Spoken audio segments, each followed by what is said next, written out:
No mai, haere mai, ko Andrew Urquhart tēnei. Welcome to a special edition of Thoughts and Comments.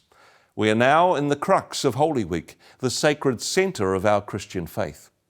I'd love to hear how you and your family or church community are marking these solemn few days at the end of Lent. The number to text is 8168. Start your message with the keyword shine. Now, many churches in New Zealand and around the world will have marked Maundy Thursday with scripture readings about the first Passover and the Lord's Supper. And perhaps you've been part of that tradition where pastors wash the feet of various church members the way Jesus washed his apostles' feet. In the same way, we are also called to serve others, to pick up our cross and follow Jesus. Let's pause and reflect on what that means for us today and what that meant 2,000 years ago. I had the privilege of hosting a panel of guests in the Rhema studio to ponder our Lord's passion and his walk to Calvary through a poignant devotion called The Way of the Cross. Brendan, can you kick off the journey for us? And well, certainly according to some counting, the first stage is Jesus' sentence to death. This is the beginning of the chapters in the Gospels, but the beginning of the journey in many ways for Jesus. Yeah, and I think one thing that really sticks out for me, and I think it's fair to say for most of my life, I actually failed to understand what I was hearing when I would read or hear that passage of the Gospel read out on Good Friday, where Pilate, who's desperate to get rid of this whole situation, brings out Barabbas and puts him alongside Jesus as Christ is convicted. And he says, well, to the crowd, make your choice, following a local Passover custom. And in the first recorded incidents of a referendum in the ancient world, where you discover the flaws of democracy and a bad choice is made. And I just thought this was another moment where the injustice was sort of heaped upon Christ, whereby the crowd chose the guilty criminal instead of the innocent Son of God. But in actual fact, it's a lot more than that.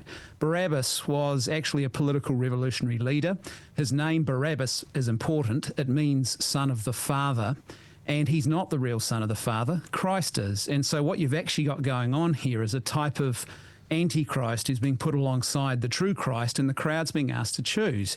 And what's interesting is Barabbas is offering the crowd a type of salvation as well. Yeah. But his salvation that he offers is through power, through politics, and through revolution and violence and overthrow of the system, whereas Christ calls us to total self-giving love. And I think that same reality is playing out in our world today. And I was talking to a group of young adults earlier this week about this, and it's one of the things that really sticks out to me on Good Friday about this moment, is that the major secular political ideologies of our age are really fixated on power, whether it's Nietzschean will to power or Marxism, whereas here we are being asked again every day, I think, to make that choice. Will we choose the way of Christ, the innocent Son of God who calls us to self-giving love, or will we choose revolution and power and other things? And so it's a very pivotal moment, I think, in the conviction of Christ. Now, of course, this is a pathway that Jesus chose for himself. And just before the stages, and I know some churches include Gethsemane and even the Last Supper in their traditions,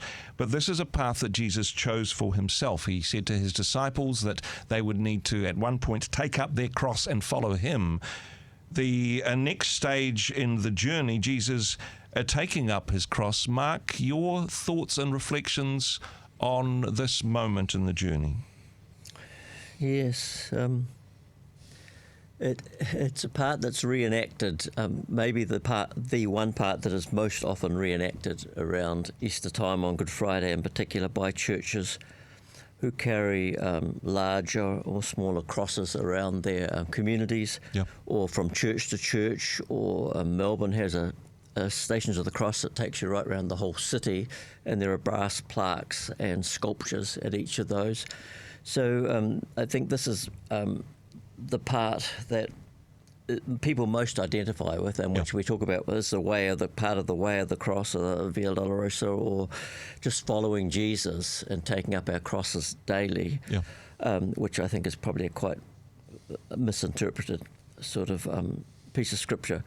But the traditional stations have in them Jesus falling, and we'll probably come to that later, and a few other things going on that wouldn't necessarily be part of a biblical set of stations, but there's no question that Jesus carrying his cross, Jesus taking up his cross, was the expectation of those who were going to be crucified. Yeah. Probably he was wearing a lot less clothing than he does in the images and the art that we see of him, certainly when he was on the cross. Yeah. But yes. The next particular station, though, from Jesus falling for the first time, Brendan, bringing you in, Jesus meeting his mother. This is a very heartbreaking, intimate moment, the connection of Jesus as a man, his earthly mother. Heartbreaking moment, really. Well, and a profound moment actually in the history of salvation, because those who are familiar with the start of Luke's Gospel, there is the Canticle of Simeon, sometimes called the Nunc Dimittis, which means now dismiss in Latin, because Simeon prays out loud, at last, all-powerful Master, you give leave to your servant to go and promise, go in peace, because my eyes have seen your salvation. And this is him meeting Christ in the temple when he's brought as a baby. And he says to Mary, his mother, at that moment, a sword of sorrow will pierce your soul. And this is exactly that fulfillment of that prophecy happening. Her heart is pierced with this great sword of sorrow as her son goes to the cross, and she's there with him on that journey. Mark, wanting to bring you on this one, this next station, Simon helps to carry the cross, an outsider, somebody who wasn't acquainted with Jesus personally, but very much part of the story, part of the gospel narrative.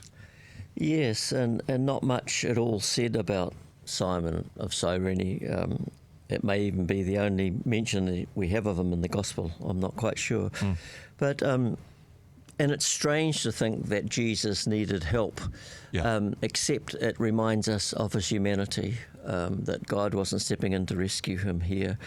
Jesus was exhausted. He had been treated badly, violently, and he couldn't manage it. Yeah. Sian, your thoughts on something which is not in the gospel stories but has become a part of the Stations of the Cross narrative, the character of Veronica that wipes the face of Jesus. Talk to us about this one. It's been in the tradition for hundreds of years, from about the 4th century, I think. I think it is reminding us that often help comes from unexpected places. It wasn't the disciples, it wasn't the named followers of Jesus, but it was a woman. Yeah. And in that society that made her lesser than and at the bottom of the pile, that saw the pain and anguish, and at a time when people felt helpless to help, was able to help. And I think in this world that we're living in currently, that's a real sign of hope for us, that even if we feel helpless, we have the abilities to wipe the face and to console people who are in need. And loving the fact that as we go through the various stations, including and welcoming people in the same way that Jesus included and welcomed people as a part of his earthly ministry. Yeah. Yeah. Merv, your thoughts on Jesus falling a second time. Now, as we've said beforehand, 3 times he fell. Each different time, each station brings a different spiritual significance? The stations are meant to engage the people who are looking at them. Yeah. And as Sian said, we have Jesus falling 3 times. So this gets emphasis. And one of the things that all of us have is failure in our own life. Yeah. And the fact that they pray with Jesus falling and that they get up and carry on as he does. And the stations before also invite other people to help. Yeah. To be Simon of Cyrene, to be Veronica. The next station, and there's this is kind of the one between the second and third fallings, and Sian, wanting to perhaps bring you in on this one, not picking on you because of your gender here, but I mean, as we've said before, that there are women mentioned within the Stations of the Cross is so significant, and this is a moment where Christ stops to talk to the women of Jerusalem. Talk us through what's happening there. I think that we all know what it is like to be helpless. And this station is reminding us that Jesus, even in his agony, even when he was undergoing immense strain physically, emotionally and mentally, was able to reach out and console.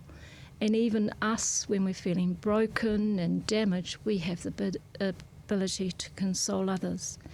The other significance, I believe, of the station is that it is a station of the Scriptures, whereas other encounters with women are part of the tradition, right? Including Jesus meets his mother Mary. She doesn't appear until the cross in John's Gospel. So women were there. It's a reminder that those that maybe are not so obvious in this story, they were there. The significance of including women as a part of this narrative is so important there. And women as witness. Yes. Not just doers, as witness. Yeah, no, very good indeed. Jesus falls for a third time. Anything that we can add to that? Is there a different emphasis, a different reason for including this in the list, do you think? General Merv or anyone else wanting to comment on that? Just, he's given help and he now needs help. Okay. The journey to the cross is complete. As you say, this journey, the Via Dolorosa, the path to Golgotha, it's at this point where Jesus arrives at his place of execution, and to add to his humiliation. Mark, you mentioned beforehand that Jesus was probably more naked on the cross than the depictions that we see in historical artworks and films. But this next station, Jesus stripped of his garments. This has been prophesied, the way in which the Messiah would die, even this detail here, that people would gamble for his garments. This has been prophesied. This is a part of a much older Old Testament tradition as well. This is the fulfillment of that prophecy. So significant not just for this one, but for many different aspects of the crucifixion story, perhaps. Yes, and it certainly adds to the depth of humiliation that Jesus is going through as a demonstration of his love, his great love for us. Having arrived at the place of his execution, this is the point where Jesus is nailed to the cross, the next station on this journey. Brendan, this is that significant point. And again, for people who have seen depictions of this beforehand, who have Easter after Easter thought about what that would mean, what that would feel like, for Jesus to be nailed to a cross. This is a very brutal image. It sits heavily with us today. Yeah, and I think actually something interesting I saw last night. I was out on my daily walk, and the local Anglican church has a sign out the front at the moment, and it says 1 cross plus 3 nails equals 4 given. And I thought it was quite a clever way of phrasing it. But you're right, it is a very brutal moment. I always think in this moment of the deliberate choice that Mel Gibson made when he actually filmed The Passion of the Christ. Yep. He doesn't appear in that movie at all apart from one scene, and it's his hand. He takes the place of the Roman soldier. You can only see his arm. He chose deliberately to be the arm nailing Christ to that cross. And he said, because I did that because I and my sins literally did that to Christ. And so I wanted to actually participate in that way. And I think it's quite a stirring reminder to us of our involvement in all of this, and the profound sacrifice and self-giving love, the total abandonment of Christ, who, as St. Paul tells us, loves us while we were still sinners. It's hard, it's dark, but it is profoundly beautiful and life-giving at the same time. Yeah, certainly. And you mentioned Mel Gibson's The Passion. The stations that we're talking about today, those depicted on film, for some people of different traditions, when they're thinking about these stations that we're talking about today, very visceral images from that film, from the panelists generally. Your comments on that as a depiction of the Stations of the Cross, as a depiction of the story. Any thoughts and comments there? It's interesting, each age produces the artwork that maybe the age needs. Yeah. The Gospels themselves are actually light on the gruesome. The Gospels are a pretty spare narrative of the story. When we're looking at these stations, we're seeing a medieval take on it. Yep. And I think Mel Gibson reflects the brutality of our age. As Merv said, every age, every era interprets the events in their own way and coming out of their own cultural milieu, I think, which is, it's only in the last decade or so that the idea that Jesus might have been a sexual abuse survivor, or have been sexually abused, is very new and not something that 50 years ago we would have even considered.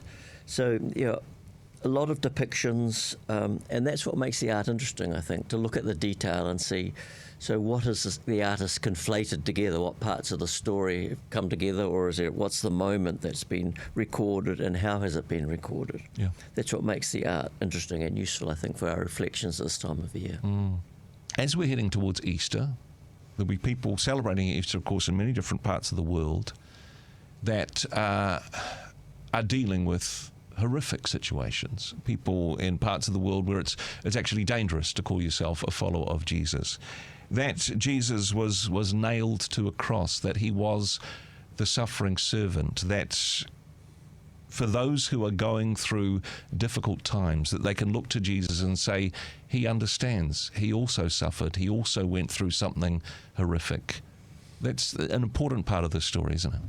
I think it is, but the fullness of the story is the resurrection. Because if we just sit and don't understand the way of the cross, the passion of Christ, in light of the fact that he rose again, it's a gruesome story. Yes. It's not a salvation story.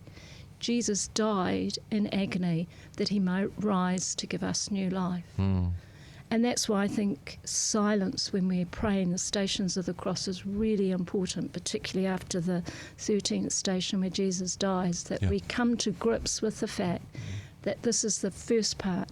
In many traditions, we talk about the Triduum, we talk about Holy Thursday, Good Friday, and then the celebration of liturgy of the year almost, the resurrection. Yeah, certainly. And that is the hope that we have as a Christian community. Before the resurrection, though, the death of Jesus. And Mark, back to you again on this one. That moment where Jesus cries out, where he surrenders his spirit to the Father. Again, a very dramatic moment, and it's I suppose for those who were there, for the disciples who had followed him for many years, this was it. Their hopes were dashed. The lights had gone out. It is finished. Talk to us about this moment. Yes, certainly. I think from the disciples in particular, but everyone connected with the disciples and even the general public. Palm Sunday, rah, rah, rah. This is the one we're looking for. He's going to rescue us from the Romans. This is our king. He comes riding on a donkey. It's a bit weird. Yeah. But people are throwing down branches and throwing down their clothes, significant parts of their livelihood and their being, because of the hope that they saw in this Messiah, the one who would come to rescue them. And now he's dead. Yeah. And that hope is gone. It just has to be absolutely devastating, and it's so hard for us to put ourselves back there now because we know what's going to happen in the next few days. We do, and we do have that hope. But also, I think for everybody, we do have those grief stories. We do have stories of people that we love who are no longer with us, who we prayed for, who we had hope for. And we had to say goodbye. Of course, the hope that we have means that the goodbye is not forever. But this station in particular, Merv, this is one which brings hope to those who are grieving as well. Oh, very much so. This is where everybody kneels down for the station, because this is the climax of the story. Jesus dies on the cross. Again, with your lists of 7, we have the 7 last words from the cross.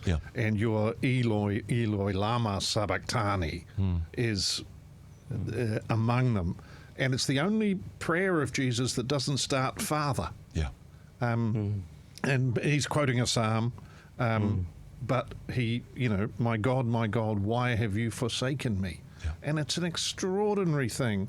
And lots of people who have experienced being forsaken in their lives can identify with that and see that, in a way, Jesus was there before them and is somehow there with them. After Jesus' death, his body is removed. This is the second to last station, according to many traditions, of course. Brendan, this is a super sad moment. This is a quiet moment in some ways. Well, and again, it's just the profoundness of, if you think about, there were plenty of pretenders who claimed to be the promised Messiah. Yeah. And the litmus test was, if your guy died, he wasn't the Messiah. Yep. And so the real profound impact of this can't be understated. And of course, this is a moment as well that's given rise to some profoundly beautiful works of art. Think about like the famous Pieta. Yep. Now, I haven't had the privilege of seeing it up close and personal. I think Father Merv might have. My wife lived in Italy for a year, and so she's seen it. And it's a profound work of art of Mary cradling Jesus after the cross. But what I'm reminded of again in artworks like that when Christ comes down is here you think about the start of his ministry, and where does his earthly ministry start? It starts in the arms of his mother. It ends in the arms of his mother. And I think it's a reminder to us, we can perhaps tend to think of Jesus as a solitary character, the second person of the Trinity, going about his ministry. But if you look at the fullness of the Gospels, it's familial right from the whole way through. His family is present, beginning and end, and throughout. And then, of course, it's also communal, the community of the disciples. And I think it's a reminder that we're called into that. The family of God and the community as well. To me, it's a really powerful and stark thing that I'm reminded of in this particular station. And as you say, many artworks inspired by that. Merv, you have? I have seen the Pieta, and it is amazing. Yeah. And Mary is gorgeous and too young, and actually too big, so that the Christ child, the dead Christ, can fit across a lap. Yeah. And you sort of think she's all women, or she's. Michelangelo is quite a good artist. Yes, I recommend him. But seeing it in person as opposed to pictures in a book, quite a significant difference, I imagine. I was a little bit disappointed because I've seen so many pictures in books, and they've actually got armour glass in front of it to stop you attacking it. Because it was attacked historically, wasn't it? Somebody attacked it with a hammer many years ago. I saw it before it was attacked, and you could actually touch it. And I was a young woman. It was before I had entered the convent, and I remember just crying. Yeah, and I thought of all those people that have held loved ones at death, physically, but also emotionally, and things like that. And again, elevating the role of women in the story, even in a Renaissance medieval context. Yeah, but elevating compassion. I think that's that. I think we need to recognise that all of us are capable and do compassion.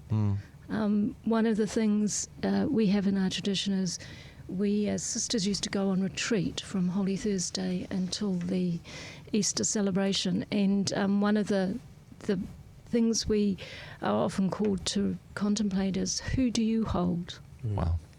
And who do you hold? And who holds you? Yeah, powerful indeed. Now, the final station, of course, Jesus laid in the tomb. As has been said already, this is not the end of the story, but this is where the Good Friday part of the story ends. This is in the Easter tradition. There's Good Friday, there's what happens then, and then there's this period in between. Is there a reason why the Stations of the Cross stops there, do you think? Do you think it's important to sit in that space of loss and grief, and even embrace some of the hopelessness of that time before we rush to the resurrection and the celebration, perhaps? I think that's very important. It's something our contemporary culture is very bad at. I remember going to a Good Friday service one day in a large church. All the technology, I was really looking forward to it. See what they did with Good Friday. Our opening hymn, first few seconds was "Up from the grave he arose," and and I just had to leave. Yeah. Yeah. I'm the sort of guy that gets cross about eating hot cross buns before Yeah. eating. And the celebration of the Stations of the Cross, wherever it's held, is one that's open to everyone. Yeah. It's not a problem to join in. And failing that, have a look at the art. As Mark was saying, there's magnificent art of this, and I think everybody's got access to images nowadays. Yeah. Yeah, on Good Friday we have 2 presentations at 9 a.m. and 6 p.m. from an artist called The Art of the Cross. So, Okay. 45-minute presentations at Rhythms of Grace, Undercroft at the Cathedral on just exactly that. I think you could make a whole meditation just looking at a cross. As I said, a lot of the dominant ideologies of the day are about power and revolution and other types of things and radical individualism, and the Good Friday story and the Stations of the Cross, I think, remind us of that call to self-giving love. Yeah. And also the power in that. Someone like Friedrich Nietzsche, who was obsessed with power, would look at Good Friday and say it was abject failure, but in actual fact it was the most profound and powerful thing in the history of humanity. And then of course comes the even greater moment that we've heard about already today, of course, of the resurrection, and it's made all the more beautiful by taking this particular journey. It becomes more real in the joy of that moment. I think it was a previous Pope John Paul II, who said that we are Easter people and Alleluia is our song, and I think that only really comes to life when you first go by the way of the cross. Thank you again to my guests, Pastor Mark Pierson, Sister Sian Owen, Father Merv Duffy and Brendan Malone. Please do get in touch with your own reflections. Text your message to 8168, starting with the first word shine. Well, joy comes on Sunday morning when we commemorate Christ's triumphant resurrection. Until then, let's wait on the Lord with reverence and hope and continue to pray for each other as we contemplate what Christ accomplished on the cross. Thanks for joining me for this special edition of Thoughts and Comments. Until next time, aroha mai, mā te wā.